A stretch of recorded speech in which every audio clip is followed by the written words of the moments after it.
Alise jan kawandel. Ndah neo kalane purayon jumbrung iki. Wokeh sukete. Taro celutak iki. Lah nek ora celutak ya duduk wong lanang. Yo mbah. Wong wis tuwek yo pikir dhewe. Mbah piye to? Lah wong sing duwe lho kowe. Saiki bayangno Lah kok megahi men kon bayangne. nek parkirane ketel apa neh terminale ngono lho.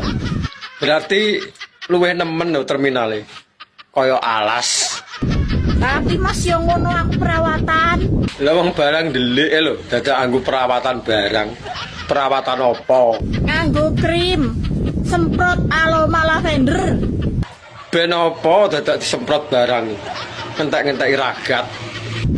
Ora kaya ngono mbok beno geong-geong apek abu-abu ngono kuwi ya.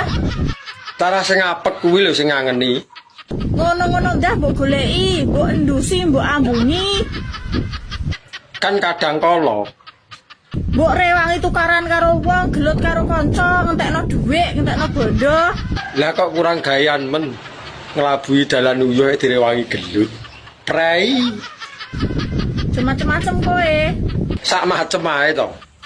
Kok bingung barang semak-semakku ki? Pengen roh. Apa mbok iwangi ngelabang ta? Hah? Ngono ya ora apa-apa. Mumpung aku nganggur. Rene nek apa mbok iwangi ngelabang? Rene, Saiki to. bocah kok celutak cedakan. Kan wis diomongi to mau. Nek ora celutak kuwi lho duduk wong lanang. Anjay.